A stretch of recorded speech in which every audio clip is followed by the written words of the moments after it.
Hello, good evening, and welcome to the Wolves Report. I'm Ryan Lester, and thank you for joining us for episode 118, where tonight we'll give you our review of Wolves 3-0 defeat at Newcastle, give you our player and match analysis of Wolves 3-1 defeat at Chelsea, talk about tock, the transfer clock. Anyone going from Wolves? Anyone joining?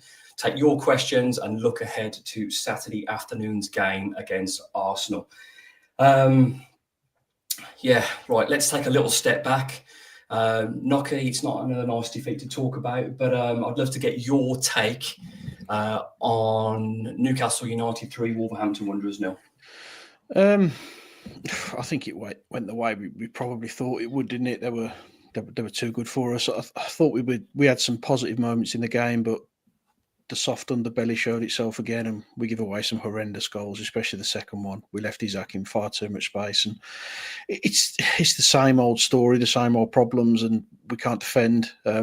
We've stopped looking a threat going forward now, really, as well, which is a huge problem, and we just look like a team that's banging trouble. I know that we're still out the relegation zone, but that's probably more by luck than judgment. But they just look better than us. So I think we look like a plucky championship team going up there for an FA Cup game. They were better than us in midfield. They controlled the possession.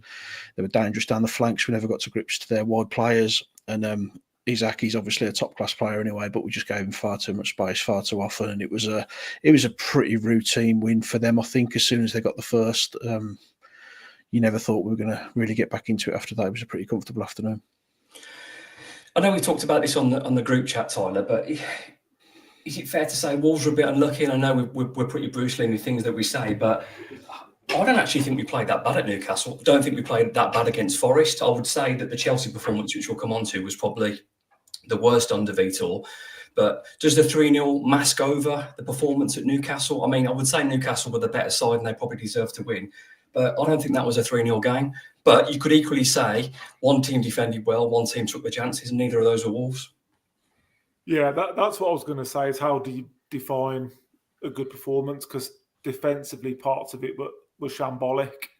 So on that basis, I wouldn't class it as a good performance. There were some nice moments in the game. There were some good opportunities. But I think to say Wolves played well and deserved something, for me, would probably be a bit of a push. I don't think Newcastle really got out of second gear, in all honesty, and I thought they had a comfortable game. If we score, who knows? You know, we might bounce and get a result, or we might do what we did last night and revert back to type. But I think Nocky summed it up quite well. It was a very good Premier League team against a very poor one, and 3-0.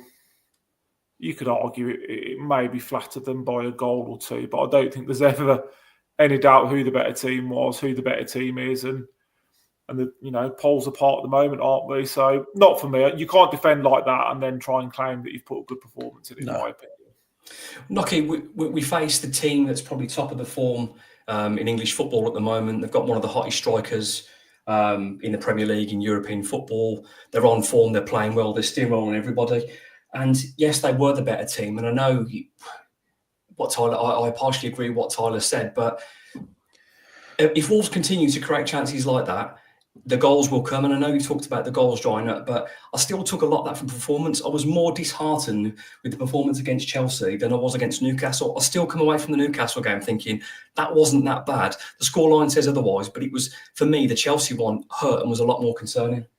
But it's not about creating chances, it's about putting the ball in the back of the net. I mean, we've had games this season where we've looked like we're in control. We've had a few moments where we feel like we've got a little level of dominance and we're going to score, and we don't take our chances, and the team will break up the other end and score. It's irrelevant creating chances. And I know that, we like the fact that Larson gets himself into good positions, and he does.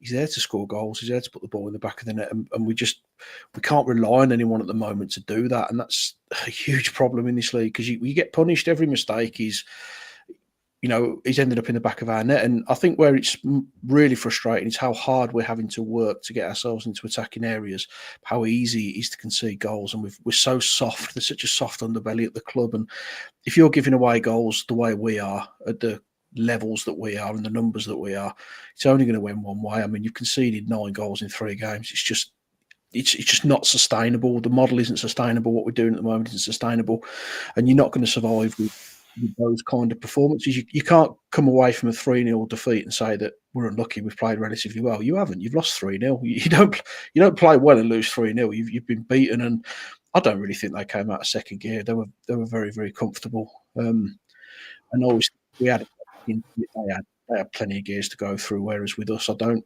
think there was a lot of belief that we were ever going to get anything out of the game. We almost felt resigned to it from kickoff, really. So I'm not going to individually dig them out. There is individual errors there, but that's just a result of players not being good enough, and positionally we're not in the right places. But the overriding thing is we are not good enough to be in this division at the moment. Until we can sort that out and address it, then you're going to keep losing 3-0, 4-0, 5-0 because we're just not good enough. Yeah, I mean, in the last 3 games, we have played teams in the top 4. So, I mean, there is that to look at, and we are a long way off. Granted, in years gone by recently, we were going into any game against anybody believing we were a regular top 7 side and we could give anyone a game in our day.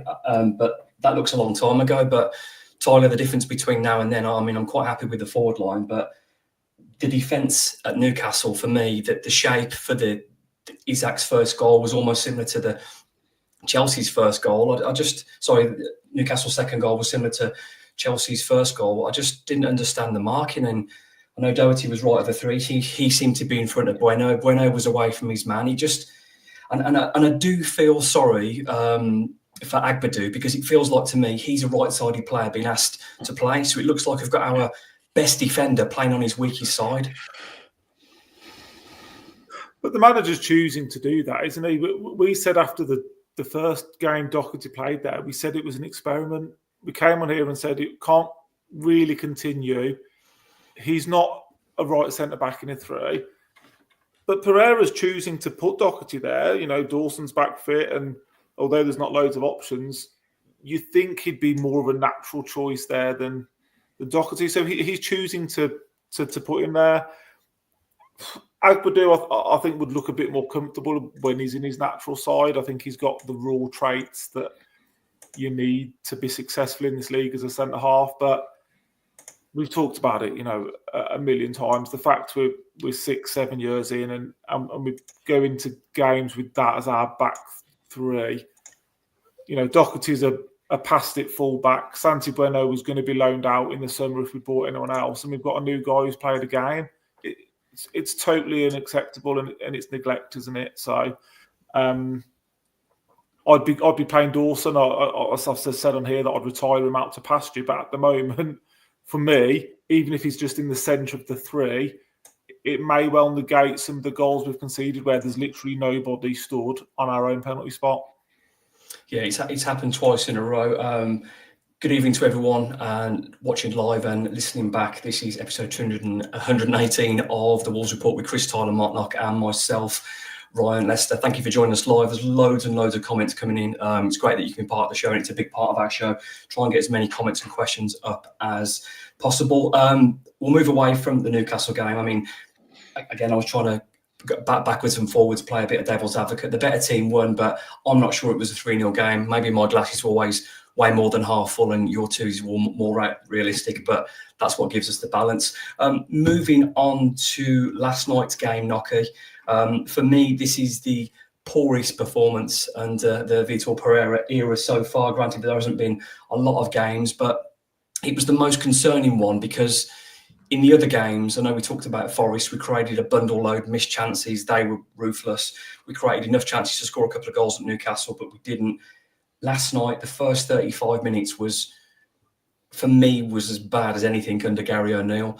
Granted, we are playing a billionaire team with a squad good enough to finish top 6 twice, never mind anything else, but it was still poor from Wolves and it took them 35 minutes to get going. I mean, they were relatively patched up as well, weren't they? They had a few players missing. It's hard, isn't it? I mean, for the first half an hour, I agree, we stomped the place out, and then for 10 minutes, we looked like we had a little bit of fight in us. We looked like we had a bit about us. We scored a really scrappy goal, but it was actually quite a well-worked corner when you look at it. And then we just folded again, didn't we? It's very easy to dig them out. I saw a few comments around lack of effort and those kind of things, and I don't really agree with that. I think that the lads were trying, but we all No, I don't think there was, mate. I mean, we all assumed we were going to get beat. That first half, mate, they were walking around the pitch. That's a total lack of effort. There was no press. There was nothing. If they'd been instructed to do that, I'd be extremely surprised. But I couldn't get my eyes first off. They were walking around as if they were having a stroll through the park, mate. That's a lack of effort. No, I just think that the confidence is shot. They don't believe. I mean, they went into that game similar to the way we did, assuming we were going to get beat. And I think that probably played on their mind a little bit. It's all about opinions. For me, I thought there was plenty of effort there. I just don't think they were good enough to compete with that Chelsea team. You thought like Aït-Nouri bust his balls. You thought Kuna bust his balls last night. I thought Aït-Nouri had a stinker, but I didn't see a lack of effort. I saw a lack of quality. They were hurting us. I don't think there was a lack of effort. If you're going to look at that, you've got to look at every single goal we've conceded and say, well, we haven't picked this guy up in the middle. That's a lack of effort. We haven't picked this guy up in the middle. No, I disagree. I don't think it is a lack of effort. I thought they put it in. Emmanuel Petit's won the World Cup, mate, and he absolutely slaughtered him. And he knows a lot more than footballer. He couldn't believe Aït-Nouri jogging back to track him there, or not track him. Yeah, we don't normally disagree, mate, do we? But that for me. No, that last one was, like Ryan said, that's as bad as anything I've seen. Football's about opinions. I thought the performance was disgraceful, but I don't think it was a lack of effort, in my opinion. I just thought it was a lack of quality and a lack of confidence in what we were trying to do. I don't think we were tactically set up right. We left them too much space in the wide positions, and they slaughtered us all evening, really. But it's very similar to the previous games that we've had. We're not good enough when we're conceding soft goals, and it's more goals from set pieces, and it's Cucurella free on the penalty spot again, like we've seen 3 or 4 times this week. So poor performance, poor effort, and disappointing day. But I mean, for me, it's a quality issue, it's a confidence issue. Something's not right at the club, and it feels like it's unravelling very quickly. Tyler, great stuff, by the way, guys. It's just great to sit back and listen to you both and get it all off your chest.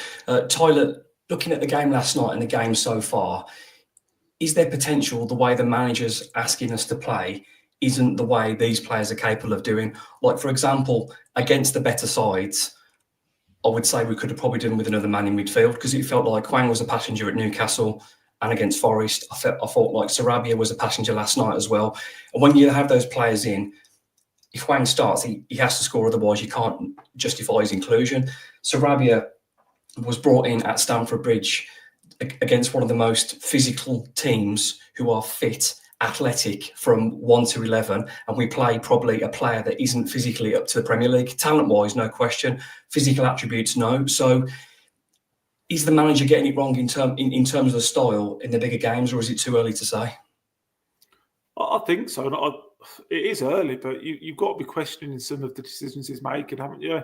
To go to Newcastle, who arguably have got the strongest 3 centre midfielders in the league, to go there with the 2 is very questionable. Last night, I'd argue mobility-wise, Andre and Gomez could probably match them, but I don't know what Wolves are trying to do at the moment. I don't know what our game plan is. I don't know what our style is. And maybe O'Neill was right all along. The solutions don't lie in that dressing room. I think he had a bounce of 2 games, didn't he, where I think we played poor sides, but we beat them both. So that's good and to be expected in a way. But I'm not sure what he's trying to do at the moment, Ryan. I can't tell you. And that's a concern. So either he's not getting his ideas across in the way he wants to, in my opinion, or the players just aren't buying into it or listening to him. And I don't know if it's a bit of both, if I'm honest, and that doesn't bode well for me. Nocky, I mean, the point I'm trying to get onto is if we're playing that back 3, and no offence to either of these players, there's no question they give anything but they give nothing but everything. Matt Doherty, right centre back, Santiago Bueno in the middle. There's not a lot of legs there. There really isn't. And in a back 3, if you're going to allow your right wing back, whether it's Semedo or Rodrigo or whoever it is, to go higher up the pitch, you need an athlete in that position. So have we been a little bit too ambitious and expected too much of Santiago Bueno and Doherty, who really aren't going to be able to give you? I mean, look what Hudson-Odoi did to Doherty for the Wood goal. And that bit of pace down that side has destroyed us in every game, and that's a concern to me. Yeah, but you kind of stuck though, aren't you? I mean, you could put Semedo there, but when he played there, he got slaughtered and wasn't any good. I mean, it comes down to not recruiting where we needed to recruit, and that Matt Obbs come out and told us that we didn't need another centre half when we all knew that we did. And we didn't address those areas. So what do you do now? Do you move Doherty out of there and put him at right wing back and then play Semedo in that position where you know he's not comfortable and it doesn't really work? Then you lose your legs down the right with Doherty. Bueno's soft as anything. He's useless in that position. He's not physically strong enough. He doesn't dominate. As soon as someone comes near him, he almost falls to his knees and apologises. And Agbadou's, there's been a couple of moments where you think there may be a play there, but there's also been moments where he's shanked the ball straight out of play 3 or 4 times a game and he's on his wrong side. We just haven't got the players we need to compete at this level, and strikers in this division are absolutely ruthless and they will pull you out of position, they will hurt you. And if you're playing in a position that you're comfortable and playing in, you may be able to get away with it, but when you're switching players around and putting them in areas they don't want to be, you're going to get punished. But at the same time, what do we do? Because Dawson's not up to it for me. He's not up to it. I think he's been a fantastic servant to the game. He was, yeah. He's been a great servant to the game. But is he a worse option in the middle than Santiago Bueno? Now, granted, Dawson didn't have a great start to the season. He was coming back from a groin surgery that kept him out at the end of last season. The one thing I would say about Dawson in the middle at the back, he wins his battles, he wins his headers, and no one gets past him. And he's prepared to give away a tactical foul and have a fight. Did you watch him against Everton? I don't think.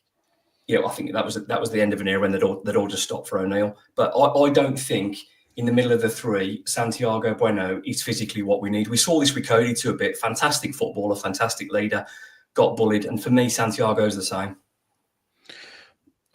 We still can see goals with Dawson. You can move. You're moving the deck chairs on the Titanic, whoever you put in those positions, because none of them are up to it. None of them are going to really make a massive impact. Agbadou might be a good player in 6-8 months whenever he's settled into the club, but when you're playing a 3, if you've got one that's decent, you're going to struggle on the other side, aren't you? So I just think we haven't got the options that we need. We needed 3 centre halves to come in for me. We haven't done that. We're not going to do that. So you're going to continue to concede goals. If you're firing more in at the other end, okay, but they seem to have slowed down a little bit there as well. So it's looking pretty ominous at the moment. We're fully reliant on 3 promoted teams being worse than us. That was the start of the season. Plan was just to hope they were worse than we were. Ipswich have made a really good signing tonight. They've made a couple of other signings in the window and they're improving. So we need to do something. We need to react to it.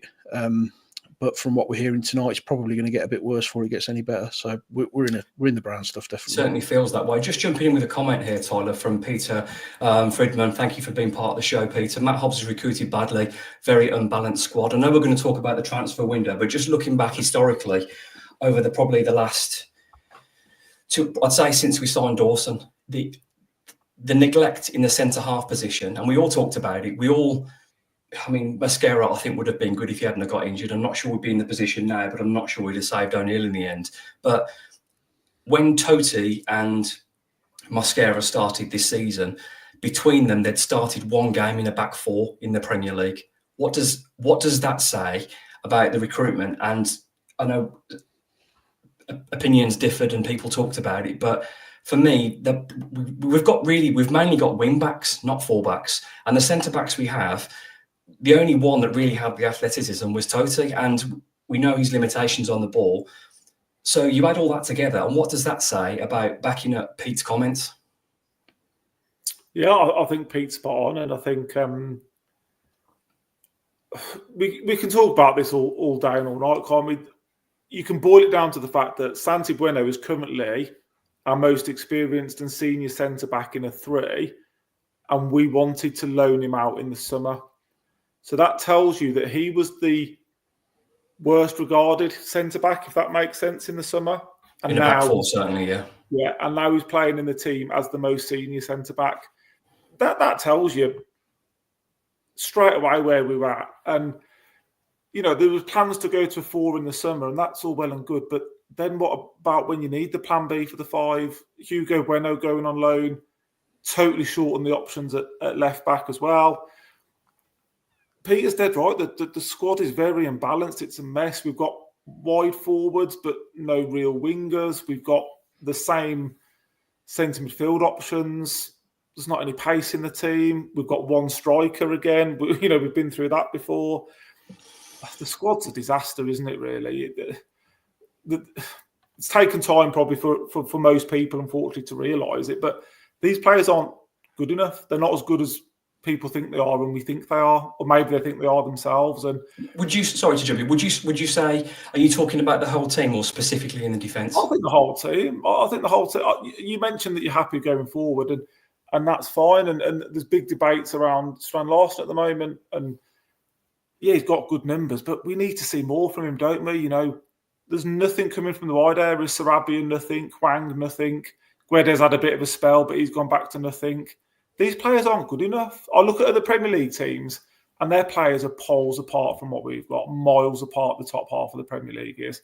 You look at your Brentfords, your Bournemouths, your Brightons, Newcastle, Villa, they're miles ahead quality-wise. So I think we lack a balanced squad, and I think we lack a quality squad. Yeah, just finishing off on Pete's comments, Nocky. I mean, who knows what's going to happen in this window, but it certainly feels like it's going to get worse before it's going to get better. I don't know, Tyler said 3, but it's a minimum of another centre-back and another centre midfielder that can offer something a bit different from me, especially with Lamina not being in the squad again, and it looks like he's probably going to go. Yeah, I mean, if you're talking blue sky thinking, I want 2 more centre-halves and a midfielder, an attacking midfielder and a centre-forward, but we're not going to get that. I think best case scenario, we probably get a centre-half. If we sell one of the big hitters, then potentially there'll be another player or 2 coming in, but they'll do it on the cheap. They'll do it on as they'll do the bare minimum they think they need to do to keep us in the division. So what we need and what we'll get are 2 completely different things. Totally agree. We'll talk about transfers again after we've spoken about the game, but let's go through the goals. Tyler, a familiar story. This time, I think we tried to play the offside trap, but quite often it happens at high-level football. The forward is the one that's dawdling out. The line pushed out quite well, actually, apart from Cunha, and then everyone stood still while they put us 1-0 down. Again, there's an unmarked player in the middle of the box, close in the penalty spot to tap it home. Happened at Newcastle, happened at Chelsea. What chance have you got when you're defending like that? Yeah, it's crazy, isn't it? Very similar to the Newcastle, that photo, there was a still, wasn't it? I think we had 7 players around the goal scorer. I think we pretty much had our whole team in the box last night when they scored. And it's just lazy from Cunha, isn't it? It's unacceptable in my opinion. You've got to get out. I tell my 12-year-old kids on a Sunday morning, get out, squeeze, push out. You know, they're 11 and 12. He's dawdling, he's lazy.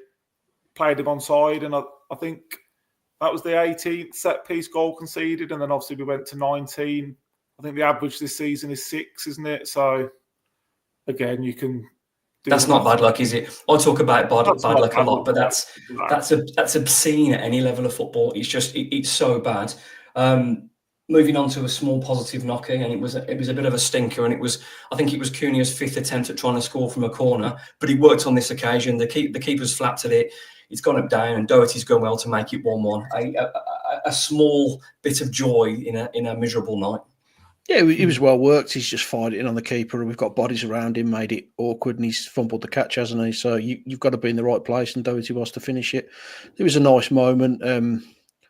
You'd hope we'd build on that, but unfortunately, it was just a brief respite, really. But nice to give everyone who travelled down there a moment. Absolutely, it's a big ask for any football fan going to any football game because it's not cheap. Luckily, we have the £30 pricing sort of embargo on still. I don't know how long that'll be there for, but it is a reward for the fans that travelled down, especially a game that's on the TV on a cold Monday night. So respect to all those that travelled down last night. Tyler, for probably 15 minutes of that game, which isn't really a lot considering the game was over 100 minutes in the end. Whatever happened, Wolves looked the better side from probably minute 35 to minute 50. That looked like the Wolves showing everyone what they're capable of. Why did that stop in the second half? No idea. And this is where sort of the managerial question marks come in a bit, because I can't think for the life of me that he's gone in at half time and told them, oh, just slow it all back down again, lads. You know, let's go back to how we were. So either his methods or his instructions aren't coming across.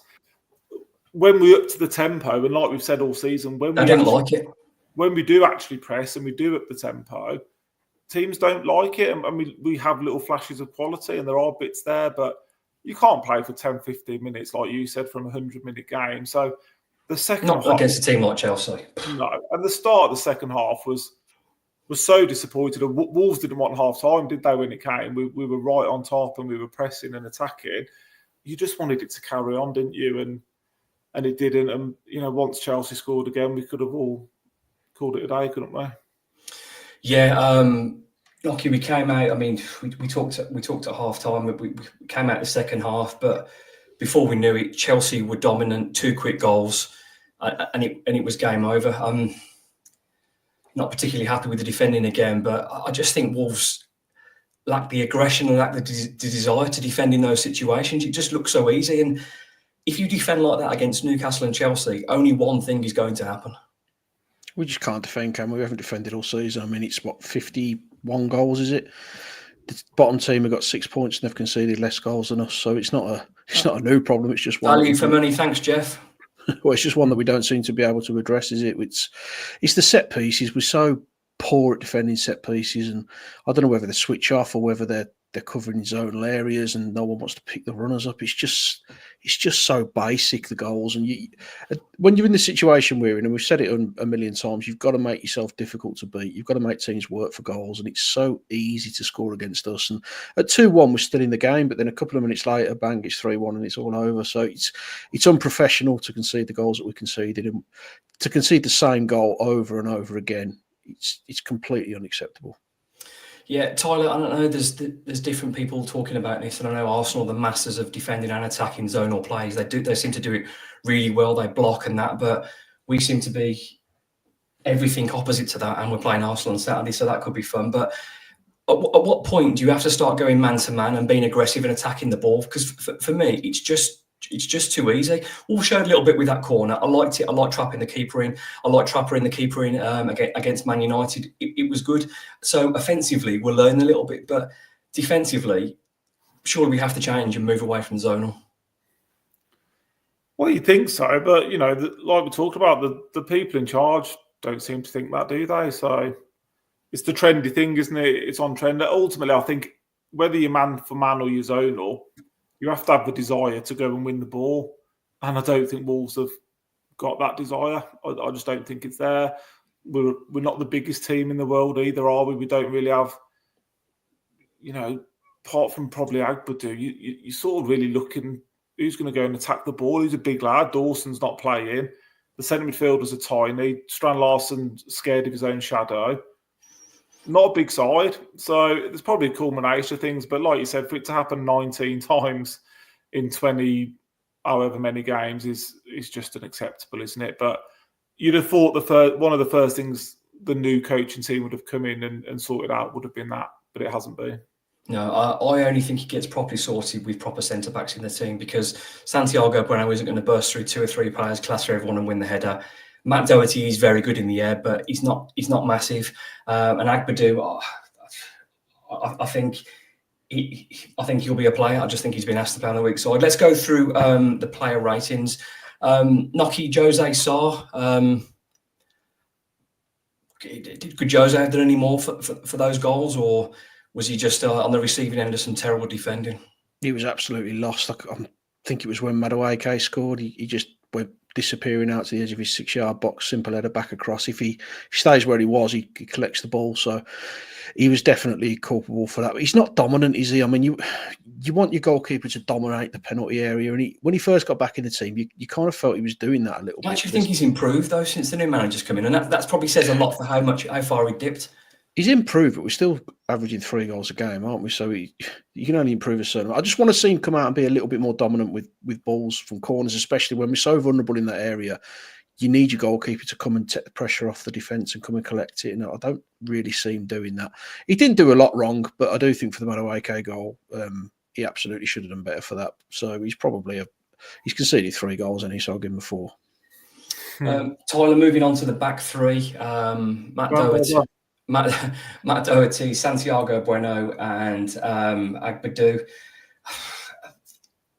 It's hard to find any positive from a defence that have played 3 games and conceded 9 goals. And let's face it, last night could have been a lot more. I don't think it should have been 3 against Forest.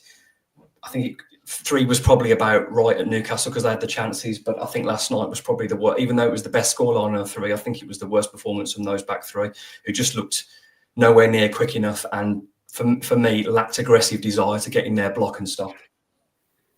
Yes, spot on. Lack of communication. That the first goal comes from Doherty heading it out for corner, which was needless. He got caught a couple of times. But I think overall, Neto was fairly quiet down that side. Santi on with Nocky, he's just not aggressive enough, and he gets bullied and beaten far too easily. And Agbadou, you've probably got to say is the brightest, but you're looking 4s and 5s across the board, aren't you? Realistically, for how we got, so easily not torn apart. It wasn't that bad, but pulled out of position and can't handle any pressure. Distribution from the ball was poor. No good attack starting from the defensive line. For me, just unacceptable at this level. So 4s and 5s, and I'm not fussed really who gets them. Nocky, moving on to the wing backs, Nelson Semedo, Ryan Aït-Nouri. What was interesting for me, and I kind of think it worked a little bit. Wolves were getting really hurt down the right hand side. They swapped Nelson over, but by trying to shore up the defence and stop him ruining us on that side of the pitch, you lose the attacking output from Aït-Nouri then, because he's not really a right wing back. As much as I want him cutting inside, I'd prefer him as a right forward or as a left wing back. I don't really want him as a right wing back because a one-footed player, you kind of need him to go down out the outside and put in, where it kind of left Wolves misbalanced. So, but yeah, your take on Ryan Aït-Nouri and Nelson Semedo's performance? Yeah, I mean, your only real option would have been to move Aït-Nouri further up and put Rodrigo that side, but then Rodrigo up against Madueke wouldn't have ended well either. I thought Semedo did a good job when he went over there. I thought he stopped the bleed, if you like. He stopped him from getting past us and getting balls in the box. So did a pretty good job, but we sacrificed on the other side as a result of it. So Semedo was the brighter of the two. Aït-Nouri had a poor game. He wasn't at it at all. So I'd probably give Semedo a 6 because he did stop that flow of attacks down that side, and Aït-Nouri's probably a 2 or 3. Yeah, Semedo did well. I mean, Madueke, we know, I mean, incredible for a player to do what he did and score 4 goals past. It's just proper rubbing it in, isn't it? Great player.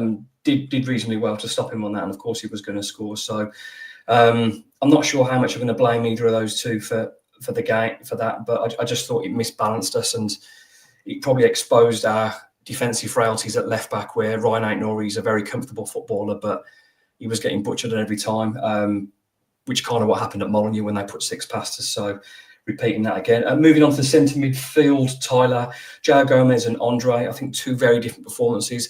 I actually thought João Gomez came one of the few players to come away with a bit of respect last night. I thought he did quite well. I thought he was aggressive. I thought he ran with the ball well. He took people on. He was strong.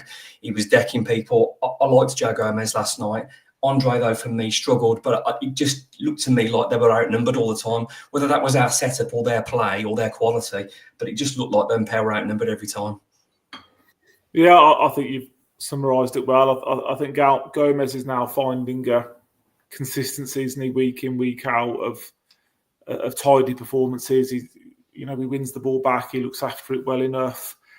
If you're being super critical, you'd maybe like to see a little bit more from him in both boxes potentially, but that's being harsh. He covers a lot of ground and does a lot of work. Andre was missing yesterday, but it just shows the squad again. We talk about it. He doesn't fancy Doyle, so we can't bring Doyle on to replace him. Lemina's absent without leave. No options in there, is there? It's those 2 or nothing at the moment. So it just shows again where we are squad-wise. Yeah, I just thought when Jose Sarr went down with his bad ankle and they did the tactical reset, I did think then they were probably going to shape it to go 5-3-2, but they didn't really. And I just think it needed that extra man in there, because you're letting Cole Palmer stroll around. They've got their other centre midfielders. You're getting Cole Palmer's one of the best 10s in the world at the moment, and you're letting him. No one's really doing a man-to-man job in. But I'm not saying it would have been Bellegarde, but if you put Bellegarde just in front of those 2. And so you've got someone that can turn and run away with the ball and maybe go with the 2 up front. You can allow João Gomez and you can allow Andre to get in there, follow him and stop him. I just think when you give talent freedom of the park, it's only going to end one way. Yeah, I couldn't agree more. And we've talked to him a million times that Sarabia can't really play wide. There's an argument that he could have dropped in. You could maybe think about a Bellegarde as extra legs in there. Not that I rate him either, but you've got to try and do something, haven't you? You can't just let it happen in front of your eyes and just keep watching it. I agree, Adrian Bellegarde is pants, but just have some legs in there, because they were just outrun first half, weren't they? Yeah. For whatever reason, they came back into it, and you thought, well, we've got a chance here. But again, 3v2 in the middle of the park, little triangles, moving it forward fast. Regardless of how much I rate Andre and Joe Gomez, 3 quality players against any players in the Premier League, you're gonna find it hard, and Wolves got hurt. So maybe a little bit of naivety and a bit of stubbornness on the shape when I thought he should have changed. At least drop Sarabia in, as you said, into a 3 and maybe change it for legs at half time. But there we go. Nocky, moving on to the 2 sort of attacking narrow wide forwards in Pablo Sarabia and Matheus Cunha. Yeah, we've talked about Sarabia, but I want to get your take on it, Nocky. Yeah, he's a bit of a conundrum, isn't he? I think he's a 10 or nothing. I think he sits behind the striker, and he plays those passes that we know he can play. We know he's a decent footballer. He's got some quality about him, but he just hasn't managed to find his legs consistency at Wolves. And he drove me mad a couple of times when he got right up to the edge of the penalty area. Instead of delivering the ball into a box or finding a pass, he trotted off back into our half and ended up back at Sarr, who just wellies it 50 yards up the pitch. So he didn't get in the game. He didn't influence the game. He didn't help out the players around him. He was quite static in what he was doing. He wanted the ball to feet. Didn't want to run in behind. And he'd have been a delight to play against yesterday, because you stand still, you're going to mark him out of the game. Cunha, he was poor. I mean, he came on against Newcastle, and he gave us a lift. He created opportunities. He looked like the most likely source for us. But yesterday he couldn't get going at all. I know the service up to him wasn't great, but it felt like a performance of someone who probably wanted to make sure he didn't get injured and didn't really want to be there. That's what it looked like on the day. So I'm not going to write him off. He's got 10 goals and 4 assists in 20 games for a team that have been absolutely dire all season. So he's done fantastically well for us so far, but that was poor. Tyler, just before we move on to Strand Larsen, Pablo Sarabia, and I know technically in this formation, Matheus Cunha and Sarabia start a little bit more central. They're almost at the beginning picking up the ball off Andre and Joe Gomez to have that little square there, the 2 defensive midfielders and the 2 in front. But when Wolves are attacking, those narrow forwards have to get in wide positions. Pablo Sarabia, the wider he goes, the more ineffective he is. So why does he getting picked in to play in that position? And if so, stay centrally, let Semedo take the space, but he gets drawn wide. He's never going to beat anyone from a wide position. And Premier League fullbacks are athletic, they're strong, they're fast. He gets bullied, and that's been the case from day one. So why is he still getting in the team now? I don't know, mate. He's a luxury player, isn't he, that we can't afford to have. And on with Nocky, I could only ever really see him working if you're playing like a 4-2-3-1, and he's the 10 in the free roll, and there's a bit of pace either side. He wasn't the only one last night, to be honest, who kept checking back and going backwards. And I think that's a good point to bring up. The amount of times we're in good crossing positions. Yeah, good point from Nocky. And we end up back to the goalkeeper is incredible. Again, are they being told to do that? Is that I don't know. But you've got a 6'2" lump striker in the middle, and we refuse to cross the ball. It just makes no sense. But Sarabia is great, when you fly in and you win in and, you've got possession, but not at the moment. I'm one of his fans, as you know, but he shouldn't be anywhere near the team at the moment for me on that basis. Yeah, Nocky, moving on to Strand Larsen, just carry on the sort of the subject there. When Strand Larsen is fed and you put balls in the box, that's where his goals come from. So if you're taking the best part away, I mean, he scored some nice headers, he scored some nice one-on-ones. He's missed a few chances against Forest and against Newcastle, but again, I always say I'm worried about the centre forwards when they don't get chances. He didn't get fed last night, didn't really get a lot. And as you both said, if you're not putting crosses in the box, what's the point of having Strand Larsen in there? He's a number 9. He can win knockdowns. He gets in the 6-yard box. He can definitely poach. So why aren't we utilising him? We've said it before, haven't we? We've bought a gun and we've took the bullets away. It's bizarre how we're not supplying the balls to him in those areas. Every time we've put a decent ball in, he's looked a bit of a threat, hasn't he? I think there's so much potential with Strand Larsen. I think there's so much about him that I really like.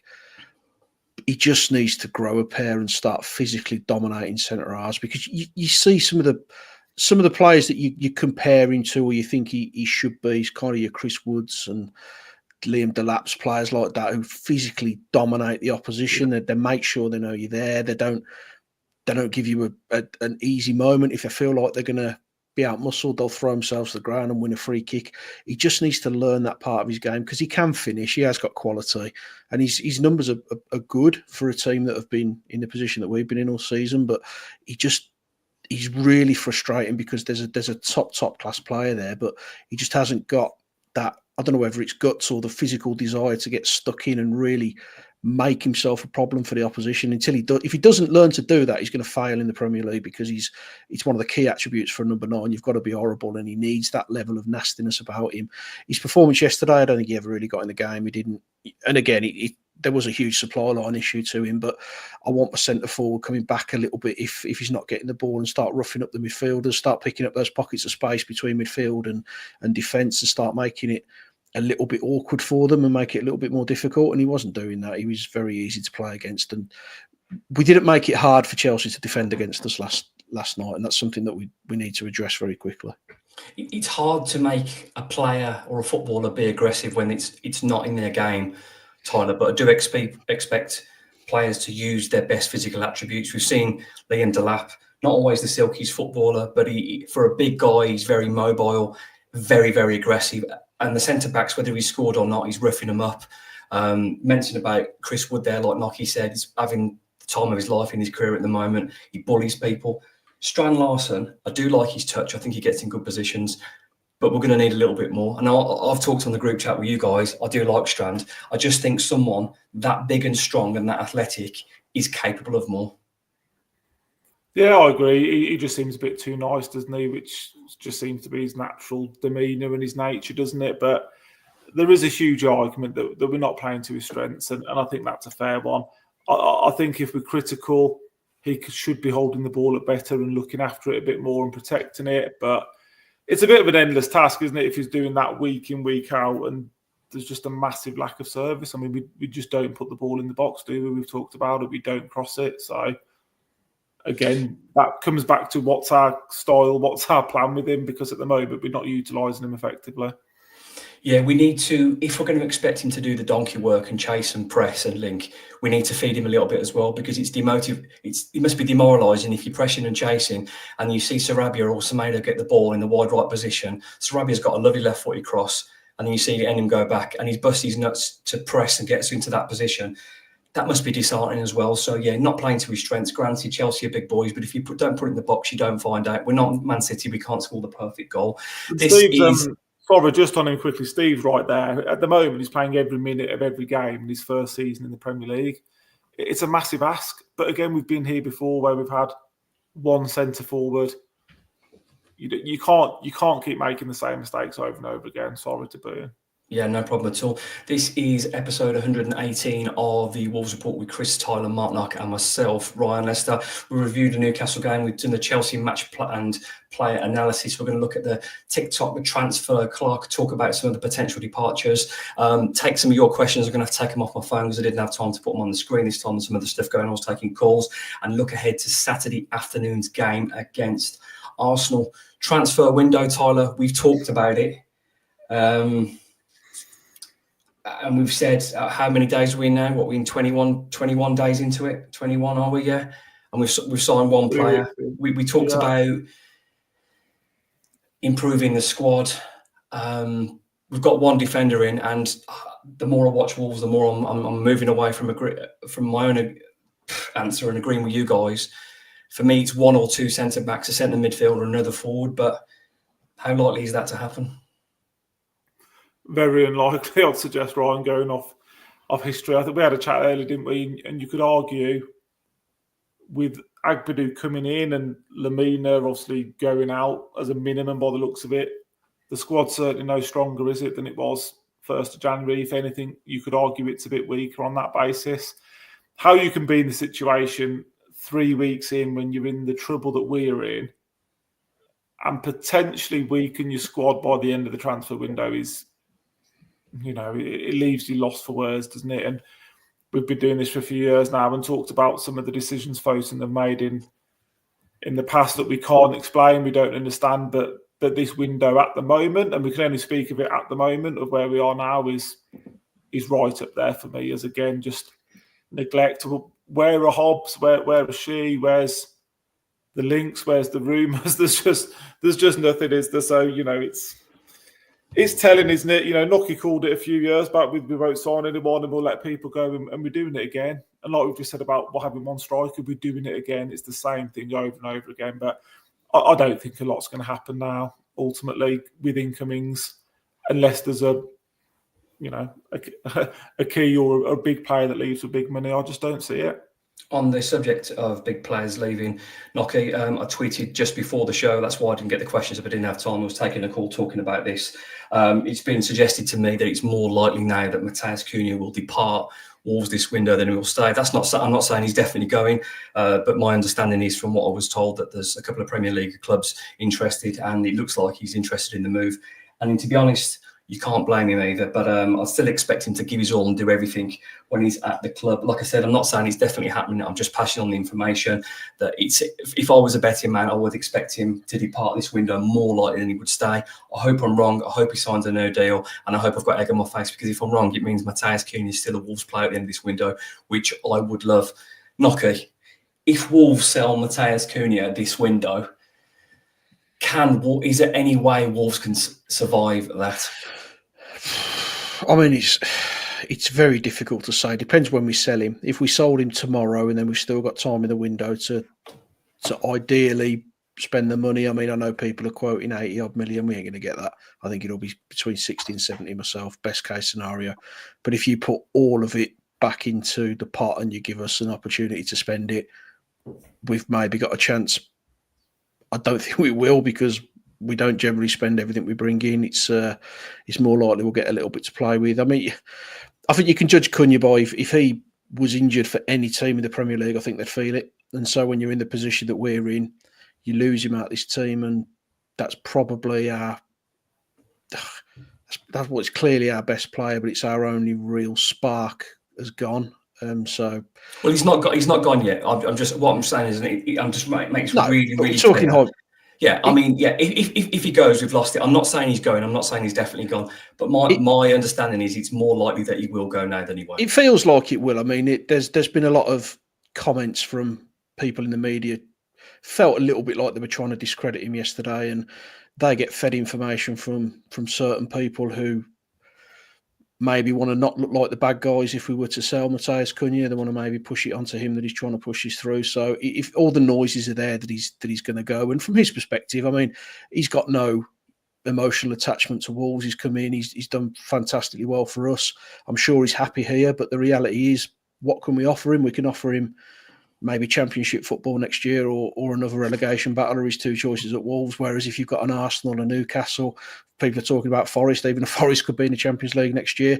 He's too good to be in this kind of situation year in, year out. And our ambition is to bring in relatively cheap and sell him for big money. At the moment, we can make a profit on Matheus Cunha. If we were to get relegated, you probably get your money back on him, unless there's a clause in a new contract that maybe he signs. So from a business point of view, they're not going to want to risk losing that money. So if he's making noises that he wants to go, and clubs are going anywhere near the valuation, I think they'll sell him. Tyler, in any walk of life, if any of us three were headhunted to a bigger company that were trebling your wages, granted, it probably gets a bit different when you're talking 100 and 150 grand a week compared to the salaries that Nocky's on his butcher chain. But if you are headhunted, it is going to turn your head. Now, you can remain professional and carry on. He's been a character. He's scored some amazing goals. He's given me some fantastic moments. Again, no guarantee he'll go, but it's obviously going to turn people's heads if a player is, if his agent sniffing around, there's words in the media, he's going to be tempted, isn't he? Yeah, Nocky's right. Like, and I think, football fans need to realise it's a job to these people. They don't care about. They're not emotionally attached like we are. They don't care about Wolverhampton Wanderers. Someone nailed it this morning, and apologies, I haven't brought the name. They tweeted around where we are as a club at the moment, and I think it goes a long way to sort of confirm the predicament that we're in. Jeff Shee and Fosun have made Wolves a stepping stone for talent to come in, perform and move on. And I think that sort of, like I said, it hits the nail on the head for me. These players are coming in knowing if they do a year, 18 months, they're going to be sold to a big club. So they're even sort of almost less invested in Wolves in a way, if that makes sense. And stepping stone mentality. yeah, we knew it'd be Kilman and Neto, and then if it's not now in the summer, it's going to be Aït-Nouri and Kuna, and then it's going to be Joe Gomez.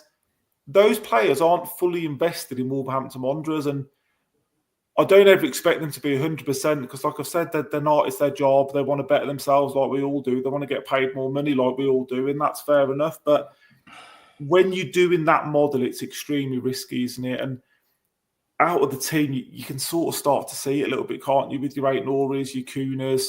You know, it's only Neves, isn't it? We got lucky with him. He was the only one that, you know, fully stayed and fully committed. And it's happening far too often now. I think Jimenez could be in. Jimenez is almost in that bracket as well, I think. Yeah, sorry, yeah, agreed. And, you know, Lamina, although I wouldn't put him in that bracket of the stepping stone, he's down tools and wants out. There's just something not right there. And I think that culture that's been embedded around, come to Wolves, do well for a year or two, and you're going to get your big move. I think that answers a lot of questions as to why we are where we are at the moment. But I'm kind of okay with that because we no longer have owners that want to.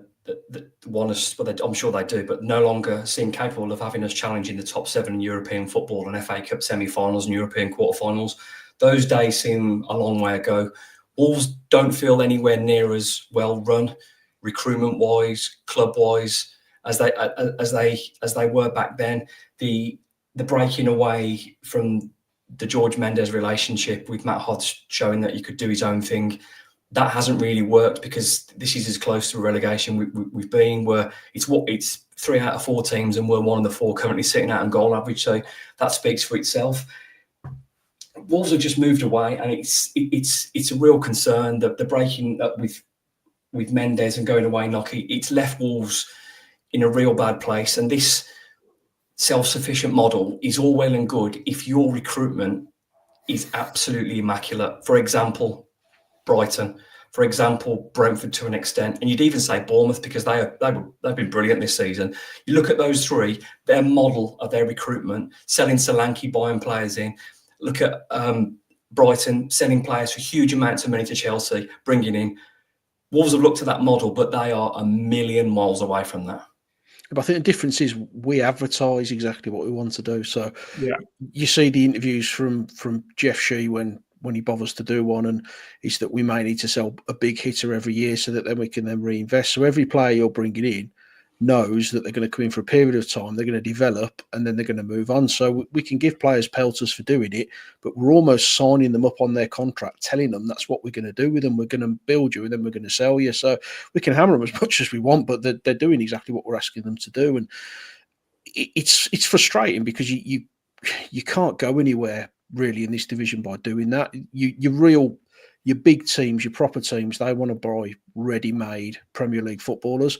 We want to buy kids who are going to develop. And then when they get to the stage where they're ready-made footballers, like a Cunha now, who can really impact a season and a club, now we want to sell him because it's off his valuation. If you keep doing that, you're going to keep sitting around about between 14th and your relegation areas and just kind of hoping that you survive. It's going to catch up with you eventually. Yeah, it's not sustainable. We've been circling the drain now. I know we've been making that statement, circling the drain, probably 4 years now. We've been slowly getting closer and closer and closer to the plug hole, and you're not always going to get away with it. Southampton used to have a great model, and everyone spoke about how good their model was. They sold players onto Liverpool, made huge profits. Look at the state of them now. They end up in the Championship a couple of times. They're sat at the bottom of the league now with 6 points because the model only works for a period of time. It only works when you're bringing in really strong replacements. I mean, we've lost Neto. We brought in Rodrigo Gomez. For the first 6 months of the season, I think we all thought we'd made a huge error with Rodrigo Gomez.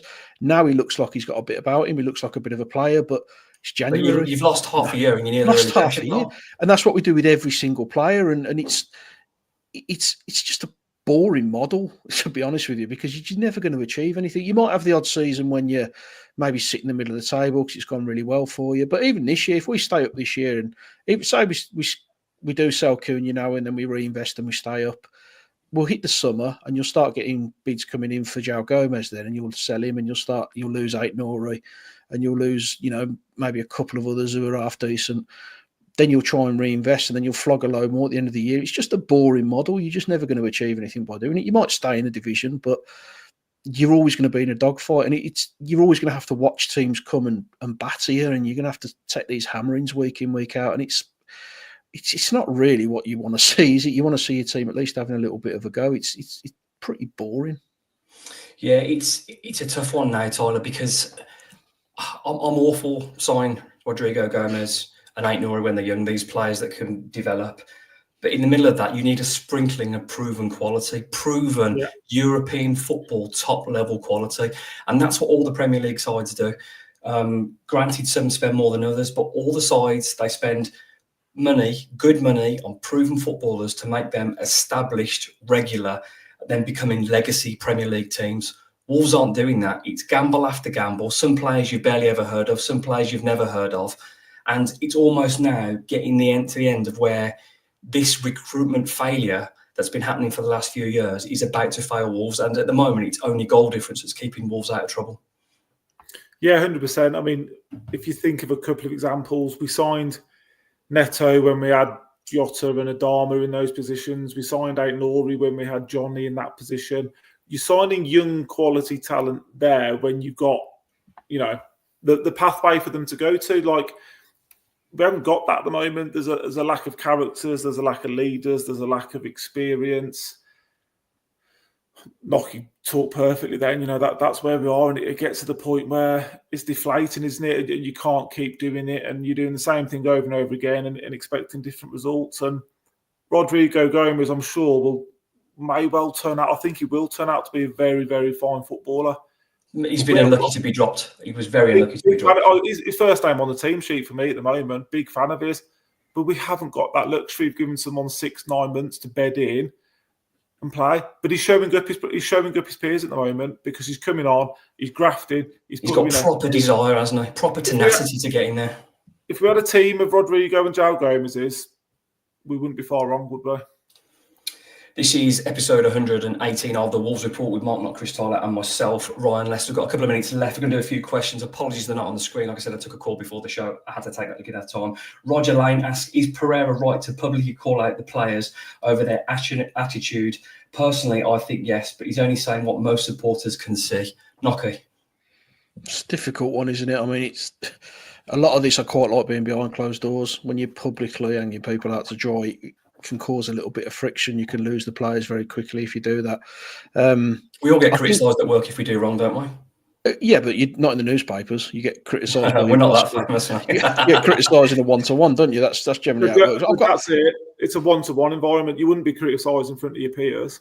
Yeah, exactly. So for me, I'm more fine with constructive criticism where you think you can make little improvements. But if you're coming out and hitting players who are already a little bit fragile, I don't like to see it. I'd rather it was dealt with behind closed doors, to be honest. Would you say, though, Tyler, it will motivate some to go, I'll show you, but others it may drop? Is there a case of that will work for some people?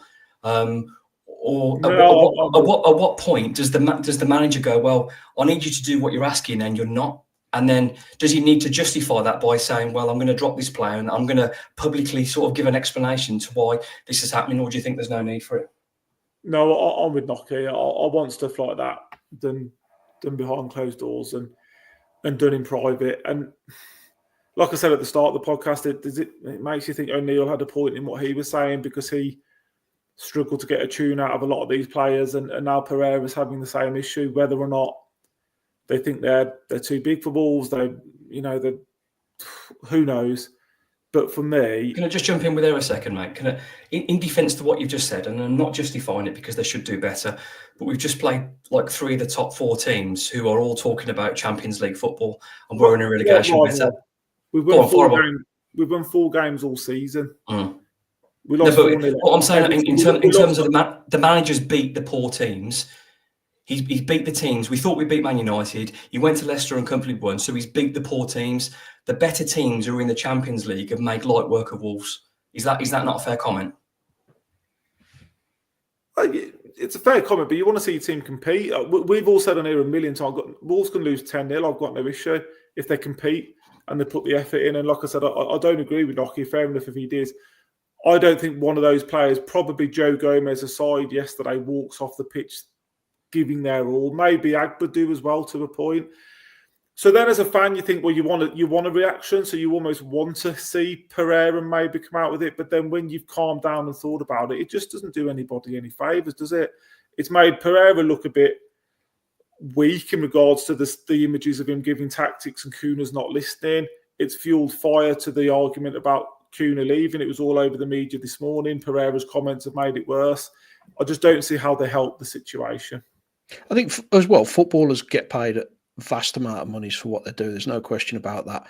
But at the same time, they're human beings. And if you get absolute pelters from your boss or someone close to you, that can affect you. It can affect what you do. And footballers, most of them don't get into football because they want to be millionaires. They get into it because they love the game. So when someone's absolutely peppering you like that, it just doesn't matter what you earn, doesn't matter what your net value is or anything like that. You're a human being and you can take that sort of thing personally. And what you don't, if we all have a bit of a rollicking at work, then the first thing you do is turn around to your mate and say, just give me a right peppering. That's it. I'm going home. I'm going for a brew, whatever you might do. You're going to give me a bit back, ain't you?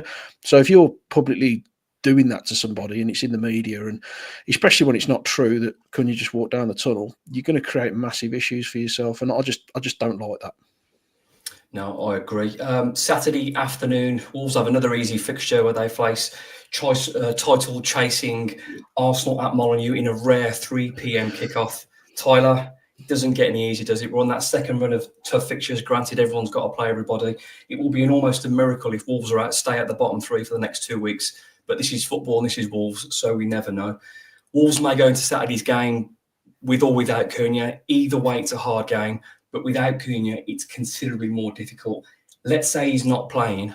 Who would your front three be? I'd argue it would be more difficult if we've got the Cunha that we've had and loved all season. If it's the Cunha that turned up last night, I'm not interested anyway. If he doesn't play, no idea. I mean, I think I'm at the point now where I'd be playing Ait-Nouri in one of those number 10 roles. Rodrigo wing-back. Yeah, I just don't think Ait-Nouri can be trusted, can he? Ideally, it would have been Ait-Nouri, Cunha and Strand Larsen, but you'd probably have to go, I don't know, Ait-Nouri, Guedes, Strand Larsen. I mean, it's not great, is it, when you think about it? But I would be pushing Ait-Nouri higher up the pitch myself and just giving him a bit of a free role to play and make stuff happen. But if we, like I said, if we get the Cunha we got last night and for parts of the Newcastle game, we can't afford to carry people, unfortunately. He's world-class for me. He's nearly world-class, I'd argue. But we can't carry him if he doesn't want to be there and play. Yeah, and that's a big problem because if he has decided he wants to leave and then you make him stay, then that's a real tough sell. And then players take a little while to get over that. You might sign a new contract. I doubt it, but let's see. Hopefully I'm wrong. Nocky, I think the midfield picks itself. I'm probably not going to change that.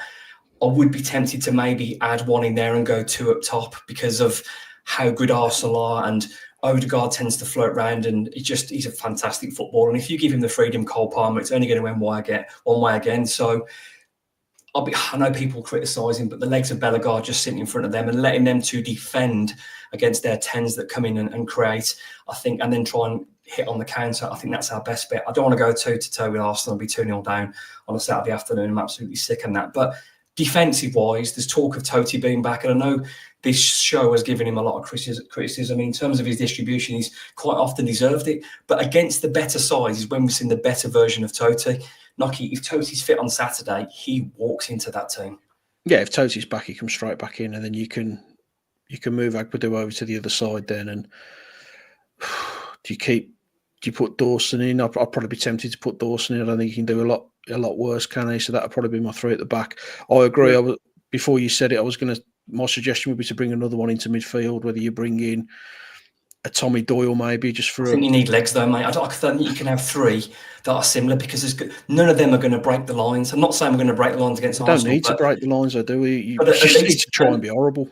We are going to be horrible, but I can't imagine us stinking out Arsenal for an hour and a half, especially if we haven't got Cunha. And I think Bellegarde, as much as he's nowhere near been his best, him picking up the ball in the central areas, he will take 10 or 20 yards if the space is in front of him. There isn't really anyone else capable of that. I don't think Bellegarde offers enough to warrant coming in my opinion. I don't think he's done enough. I'd prefer just to drop one of the forwards into that midfield area if you want to do that and maybe give yourself a point of a diamond. But for me, I don't think it's going to matter what we do, if I'm being honest. Sorry? But Rodrigo Gomez has to play, doesn't he? Yeah, I'd like to play. He shouldn't have been dropped for Chelsea. But if you were playing Bellegarde, Ryan, then where are you playing Rodrigo? I mean, me personally. If you go into a 5-3-2, where does he? Me personally, and I'm happy to be hammered over the way Rory Delap treated Semedo, but pace-wise, again, Arsenal have an obscene amount of pace across their front line, and I'd have Nelson Semedo right of a 3 if Totti isn't fit, and then I'd have I think Toti's fit, if Toti's fit. I mean, it's a big if, I suppose, but yeah, I mean, coming from a hamstring injury to go straight in against playing against Arsenal, it's a big ask against a team that are very mobile and very strong. It's a big ask, and if I almost feel I'm at the stage now where my predictions are, I just don't want to be embarrassed. Never mind getting a 0-0. But we agree that Rodrigo and Joe Gomez, realistically, they're the two nailed on that start. Yeah, it's those two. And Agbadu. I think he's been unfortunate to be playing out of position on his weaker side. I want him on his right hand side because he has been. But jokes aside, realistically, if anyone else didn't play, are you bothered from last night? Not really, no. I need more than last night. And to have any chance against a team of that calibre, you need everyone to show up. Now, again, I'm expecting to lose, but I want some blood and snot out there. I want some tackles in. I want some growls and snarls. I want it to be horrible. And if Arsenal are going to win, I want them to earn it and make it difficult, not just be gifted tap-ins from the penalty spot like we're doing against the best teams, because it's not acceptable. And if it carries on, Wolves are probably going to get relegated. But let's see, with the hope that of all the worst teams, Wolves are the least worst of the bottom 4, which is not a good philosophy, but one that Jeff Shee seems to have had. Anyway, gentlemen, it's flown by. For all those watching, we've currently got 10,500 live listeners and views.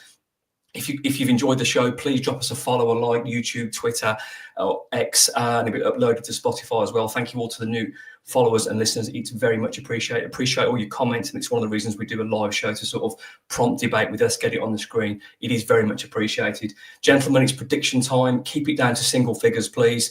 I've only got 11 fingers because I'm a Wolves fan. Let's go. Wolverhampton Wanderers v Arsenal. First scorer and correct score, Nocky. God, they're horrible from set pieces, aren't they? And we're absolutely dreadful. So I think it's going to be a bit of a doing. I think it's going to be 4-0 Arsenal. God, I don't know. Martinelli, first goal. God, he didn't even give a Wolves goal. That's disgusting. Tyler, got a snaky? No. I had one yesterday and that went well. You're looking at the best set-piece team against the worst set-piece team, aren't you? So even if they don't rip us open in open play, there'll be opportunities. I'm 3-1 to Arsenal and Havertz.